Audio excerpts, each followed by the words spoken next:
আসসালামু আলাইকুম ওয়া রাহমাতুল্লাহি ওয়া বারাকাতুহু। সম্মানিত চাকরি প্রার্থী জেএসসি, জেডিসি, এইচএসসি এবং এইচএসসি আলিম এবং সরকারি বেসরকারি চাকরি প্রার্থী ভাই ও বন্ধুরা, আসসালামু আলাইকুম ওয়া রাহমাতুল্লাহি ওয়া বারাকাতুহু।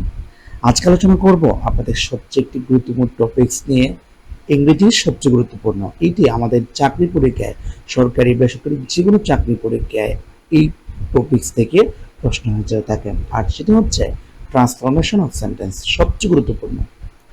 আর আপনি যদি ক্লাসটি ভালো করে বুঝতে চান তাহলে শেষ অবধি পর্যন্ত ভিডিওটি না টেনে দেখার জন্য অনুরোধ রইলাম। চলুন আমরা কথা না বাড়িয়ে আমাদের মূল কথায় চলে যাই। তাহলে মূল কথায় আমরা এখানে দেখতে পাচ্ছি যে আজকে নিয়ম দেখবো এক নম্বর নিয়ম দেখতে পাচ্ছি এলন অথবা অনলি। যদি কখনো কোনো একটা বাক্যের মধ্যে এলন অথবা অনলি থাকে এবং ওই এলন অথবা অনলি দ্বারা যদি কোনো ব্যক্তিকে বোঝালে তাহলে ওই শব্দগুলোর পরিবর্তে আপনাকে নাউন ভার্ব বসাতে হবে। আর যদি এরন অথবা অনলি দ্বারা কোনো বস্তুকে বোঝায় তাহলে ওই শব্দের পরিবর্তে আপনাকে নাথিং ভার্ব বসাতে হবে। এরপরে আপনার যদি এরন অথবা অনলি দ্বারা কোনো বয়স বা সংখ্যাকে বোঝায় তাহলে আমরা নট মোর দেন আর নট লেস দেন ব্যবহার করব। তাহলে পরবর্তী যদি আমি এই টপিক্সের উপর কয়েকটি উদাহরণ আপনাকে দেখাই তাহলে আপনি ক্লিয়ারলি বুঝতে পারবেন। তাহলে আমরা এখান থেকে কয়েকটা উদাহরণ দেখে নিচ্ছি। আমি অবশ্য কালারিং করে দিয়েছি, তারপরও আমি মার্ক করে বোঝানোর জন্য চেষ্টা করছি। প্রথম যে প্রশ্নটা আসছে, এই প্রশ্নটা আপনার 10তম নিবন্ধন, শিক্ষক নিবন্ধন পরীক্ষায় এবং 14 আসছিল, মানে স্কুল 2তে আসছিল। এরপরে IU-তে আসছিল, জি ইউনিটে 17 এবং 18 সালে। ঠিক আছে, এরপরে আর এই বাক্যটা কি? এই বাক্যটা হচ্ছে যেমন যেখানে লিখে আছে only Raihan can do the সাম।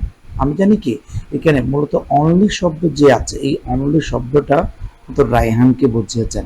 রাইহান যেহেতু একজন ব্যক্তি, তাহলে আমরা এই অনলির পরিবর্তে কি বসালাম?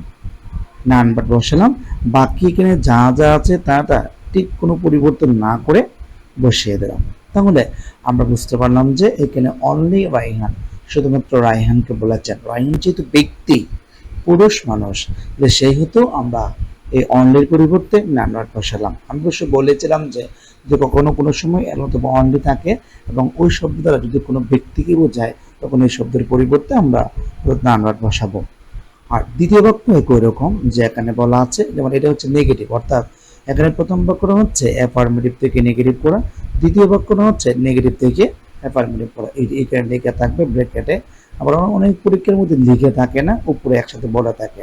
সো আমরা মানে সংশোধন করার পূর্বে, অর্থাৎ আমরা সমাধান করার পূর্বে আগে দেখে নেব কি বলেছে, কি অ্যাফার্মেটিভ থেকে নেগেটিভ করতে বলেছে নাকি বা নেগেটিভ থেকে অ্যাফার্মেটিভ করছে, তা দেখে নেব। আর এখানে অ্যাফার্মেটিভ থেকে নেগেটিভ আর নেগেটিভ থেকে অ্যাফার্মেটিভ করার জন্য নিয়ম হচ্ছে একটা, আপনার অ্যাফার্মেটিভ মানে ব্যক্তিকে বোঝালে অনলির পরিবর্তে আপনাকে নাম্বার বসাতে হয়েছে অ্যাফার্মেটিভ থেকে নেগেটিভ। কিন্তু আপনি যদি নেগেটিভ থেকে অ্যাফার্মেটিভ করতে চান তাহলে নাম্বারের পরে আপনি অনলি বসাতে পারবেন।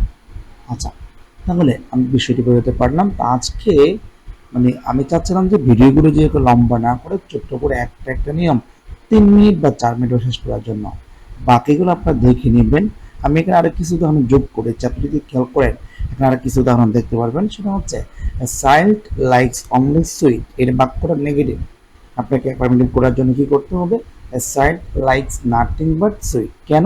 এখানে অনলি সুইট, তার মানে অনলি দ্বারা সাধারণত সুইট কি বোঝানো হয়েছে? সুইট হচ্ছে বস্তু, যার কারণে আমাকে এটা কি করতে হবে? অনলির পরিবর্তে নাথিং ভার্বটা। আমি বলেছিলাম যে অনলি দ্বারা কোনো বস্তুকে বোঝায় তাহলে আপনাকে নাথিং ভার্ব বসাইতে হবে, আর যদি ব্যক্তিকে বোঝায় তখন নাউন ভার্ব বসাতে হবে।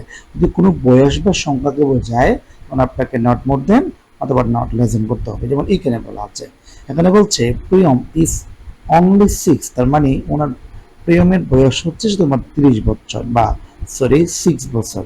তাহলে এখন আপনি যখন এই 6 বছরটা এই অনলির পরিবর্তে যখন 6 আছে, একটা সংখ্যা আছে, তাহলে আমরা কি করবো? এই অনলির পরিবর্তে not more than not less than, আপনি চাইলে যে কোনো একটা বসাতে পারবেন, হয়তো নট মোর দেন অথবা নট লেস দেন, আপনার ইচ্ছে মতো আপনি বসাতে পারবেন। তো আজকের মতো এখানে শেষ করছি। সবাই ভালো থাকবেন, সুস্থ থাকবেন। আসসালামু আলাইকুম ওয়া রাহমাতুল্লাহ।